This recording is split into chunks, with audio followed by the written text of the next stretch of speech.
all the gin joints in all the towns in all the world. She walks into mine. Frankly, my dear, I don't give a damn. There's no crying in baseball. You talking to me? I'm gonna make him an offer he can't refuse. Wait a minute. You ain't heard nothing yet. Do I feel lucky? Well, do you, punk? I love the smell of napalm in the morning. You can't handle the truth. You're gonna need a bigger boat. Hello and welcome again to the Old School Movie Club podcast. Once again, I am joined by my friend Kevin Levine. Kevin, how you doing? Hey guys, I'm good. Shawn, you keep getting louder every week. I know. I'm trying to pump. I'm like low energy this morning. I'm trying to pump it up a little bit. You and me both. It was an early morning. It's early morning. It's 2:00 in the afternoon.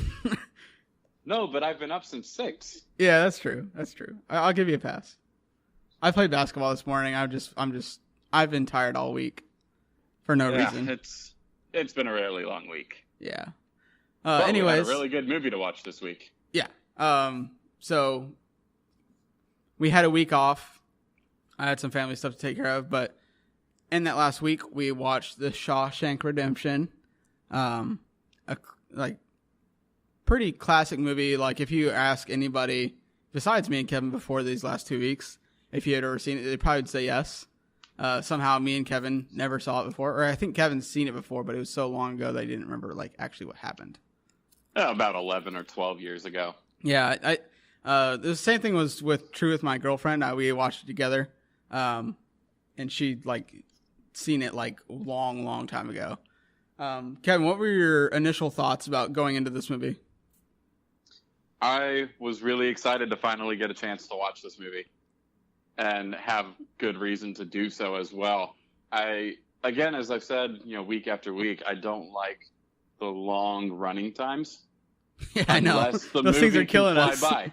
Yeah. Unless the movie can fly by, and this movie, I mean, it's not like it's high octane action or anything like that. It's a bit of a slow burn at times, but it's so interesting and so captivating that you so can't depressing at turn times. away. It's like The Godfather in a sense. Yeah, it's very, very much like The Godfather. Completely different source material, but very, very much the same kind of like the dialogue and the story is what drives it, not the explosions and special effects and stuff like that. I kind of thought the same thing, like going into it. Obviously, a lot of people talk about this movie. So going into it, I was pretty excited. And it actually did not disappoint. I was really, really happy with it. I didn't have the same thing with you. Like, it didn't fly by for me. It actually felt like it took a long time, but I actually kind of liked that. I enjoyed that it, like, kind of seemed never ending. Because I loved pretty much all the characters in the movie. Like, they were all really, really enjoyable. Here's a question for you. Yes. Going into it, knowing that it was a Stephen King adaptation, what were you expecting out of it? See, I'm not really familiar with any other Stephen King stuff, honestly. I'm like a baby when it comes to watching movies and Stephen King stuff. And I know he's an author, but he's had a lot of his books adapted into film. And I've never read a Stephen King novel, one. And I don't even know how many movies I've seen by Stephen King, like adapted from Stephen King novels. Right. See, I've never read anything from Stephen King either, but I already knew that he's a really famous horror novelist. I thought it was kind of like, I thought he was a kind of horror novelist too, but if you think about it in a way, like this movie was still like, had like very, very dark, like it wasn't like supernatural in any way, but it had like it was very definitely dark.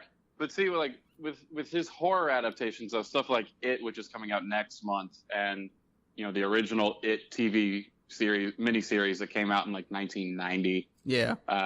Some of the other stuff he's done, like they're like blatant horror stuff. Yeah, a whole bunch. Like he does some stuff that is just straight up horror. Yeah. That eventually gets adapted for film. So like this definitely has a dark element to it, but I think it's not a horror film. No, it's not. It's not at all. And I think it may be a testament to his writing ability. Now, granted, the characters in the movie are horrified at times because they're in prison. They're in prison and a lot of shady stuff goes down. They have good reason to be horrified, but it's not necessarily a horror that's meant for the audience to feel. No. And I think that's maybe like a testament to his writing ability. Like I said, I've seen The Mist a little bit. Like I remember watching it. I've never seen it. And I'm not really a horror guy though, so that's probably why I've never seen any of these movies.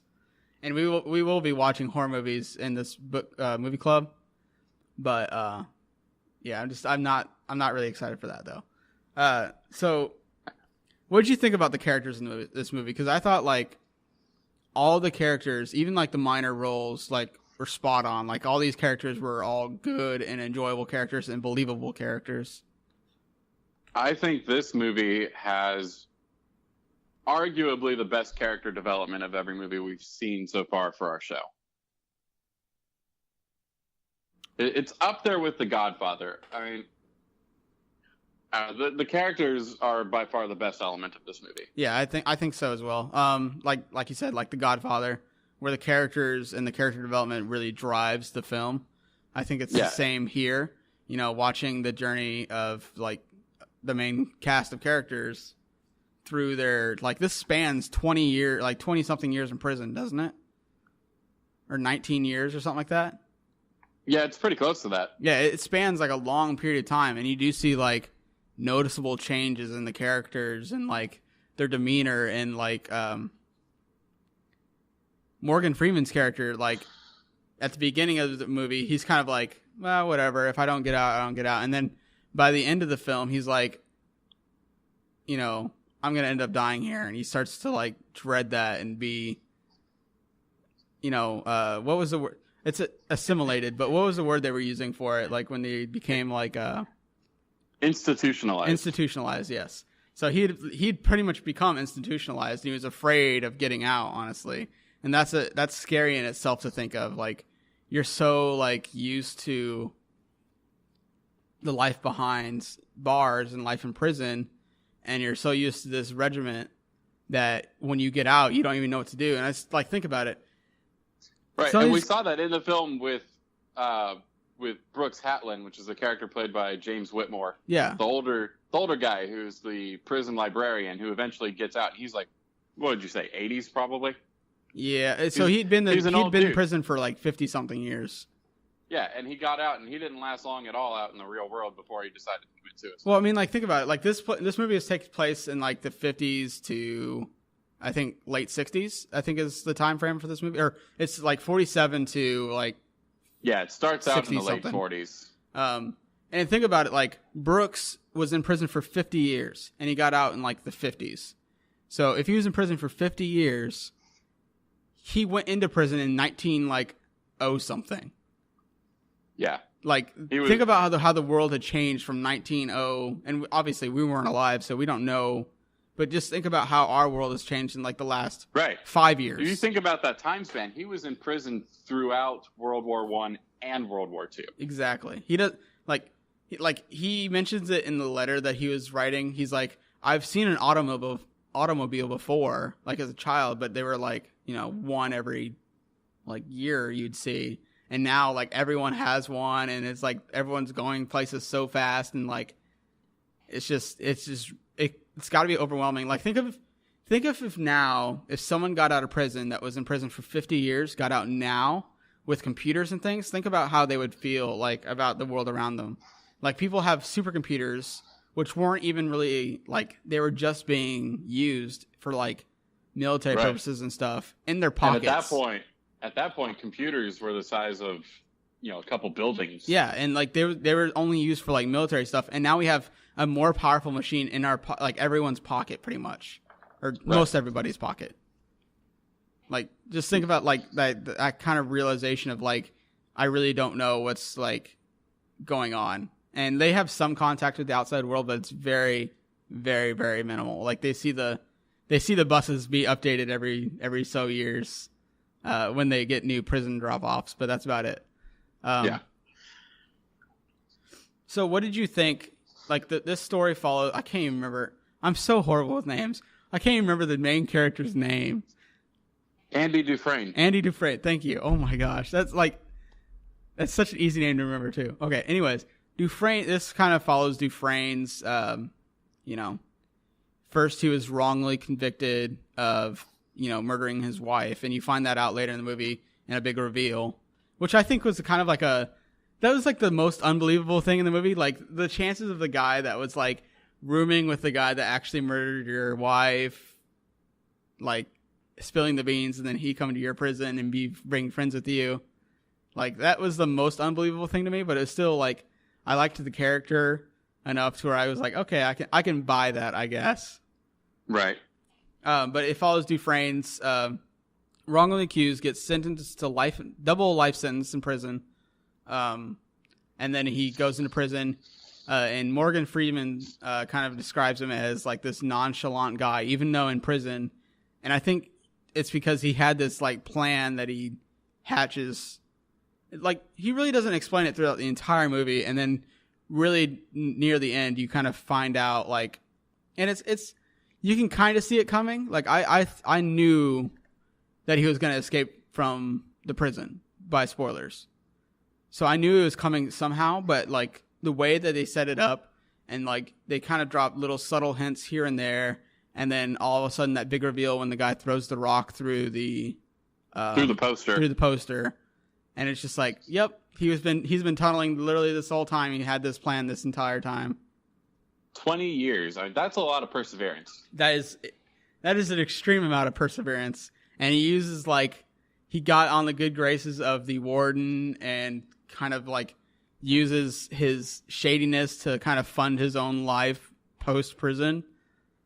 It's really, really, really brilliant. And, I love the character and portrayal of Andy Dufresne. Like, very, very like, I don't know what other kind of roles this actor has had, but compared to some of the other characters in this movie, a very, very like unknown actor. I have another question for you. Yeah. Would you believe me if I told you that Tim Robbins was the fourth person considered for the role of Dufresne, and Morgan Freeman was actually the fifth person considered for the role of Red? Well, I think they got it right. I mean, like, I can believe it. I mean, so do you know who the other people considered were? Yeah, I'm looking at it right now, and the first three people that were offered the role of Andy Dufresne were Kevin Costner, Tom Hanks, and Brad Pitt. See, I don't like Brad Pitt in it. Tom Hanks would be a good. I think Tom Hanks was busy with Forrest Gump though. So yeah, that's Tom why he Hanks turned it down, and Tom Hanks could have done it because Forrest Gump is iconic. Yeah, Tom Hanks could have done it. Kevin Costner, you said? Yeah, Costner was busy with Waterworld. Yeah, I don't like Kevin Costner or Brad Pitt in that kind of situation. I think it's more of a character-driven thing, and like,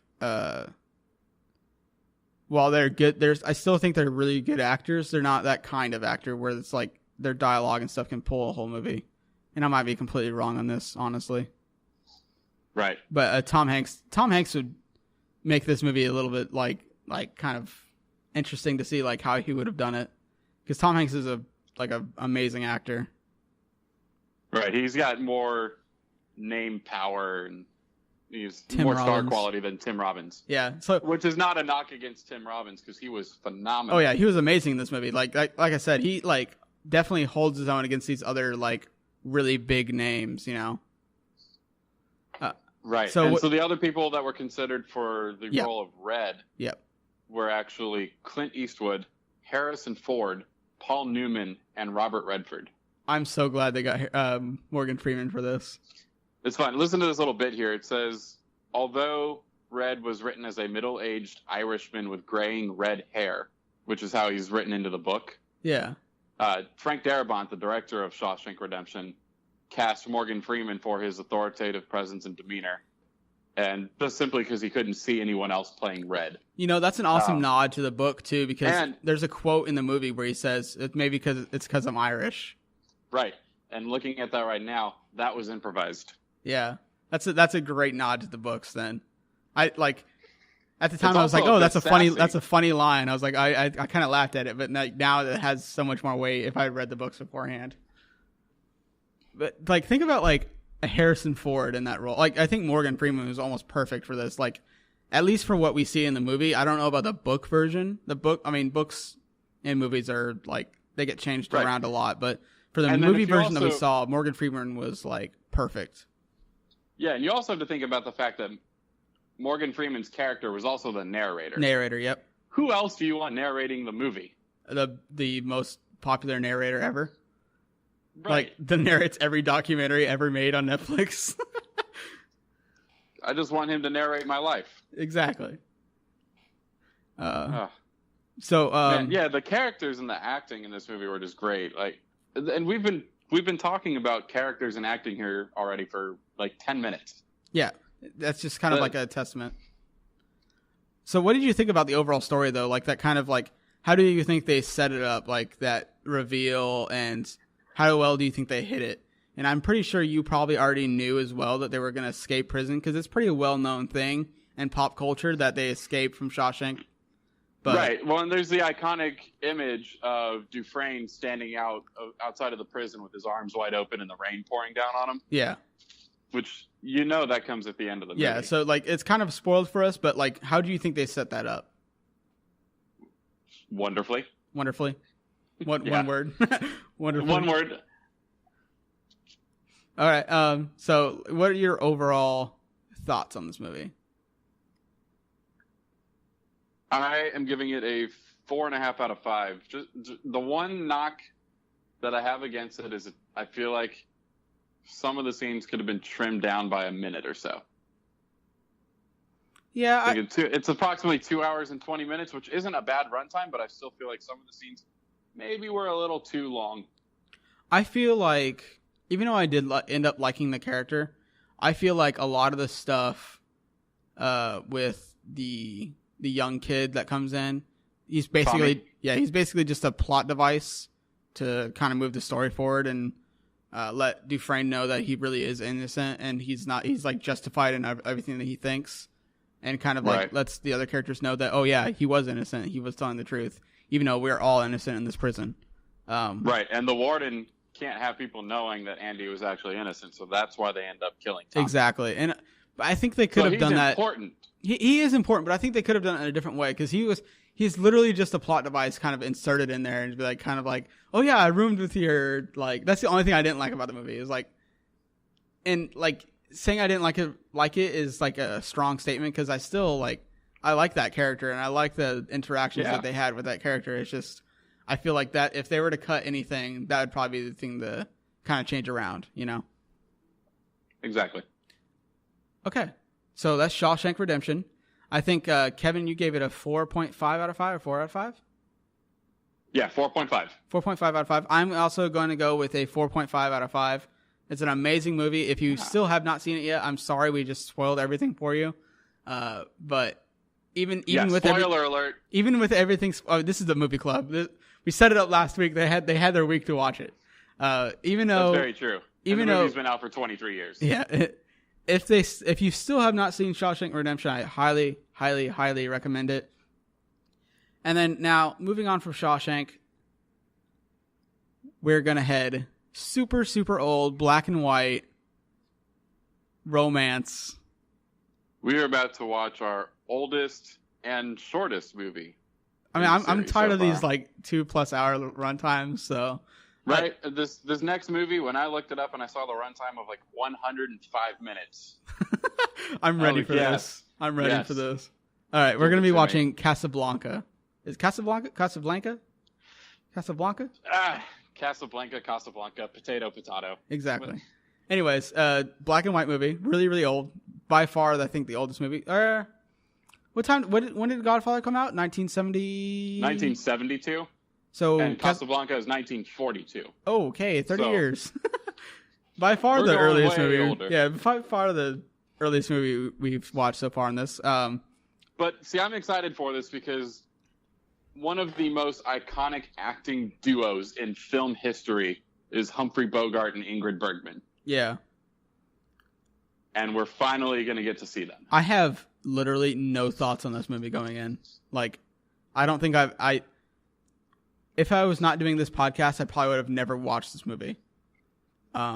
See, so now we've got one of the quotes in our little intro. We do. Before the episode starts. There's also a scene, and I actually got to pay a little tribute here to the great movie ride at Disney's Hollywood Studios in Orlando, because it is closing tomorrow, I believe. It'll be So this is in honor of that.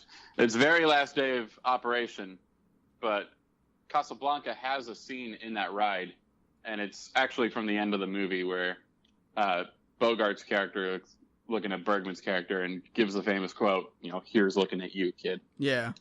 So, anyways, again, I'm going to go about my whole spiel. This is, your movie club as much as it is me and Kevin's. We want you to get on the conversation. Let us know your thoughts on these movies that we've been watching on Twitter. Leave comments in our Letterboxd reviews. Leave comments on YouTube. We want you to get in the conversation too, and your opinions matter, if not like more than ours do. So we want you. And also, please recommend movies for us. Oh yeah, like send us recommendations. We'll watch them. We'll put them right to the top of the list. We've got this giant list of movies. If you recommend an old movie, chances are me and Kevin have not seen it, so it's probably going to be on our list, and we'll move it right to the top. Anyways, Kevin, where can they find you? You can follow me on Twitter at KevWatchedAFilm, on Stardust at KevWatchedAFilm, and on Letterboxd at KevWatchesFilms. And you can find me on the show Twitter at twitter.com or at OldSkoolMovieSK, and then letterboxd.com/PatPat. All right, Kevin. Go watch movies. Go watch movies.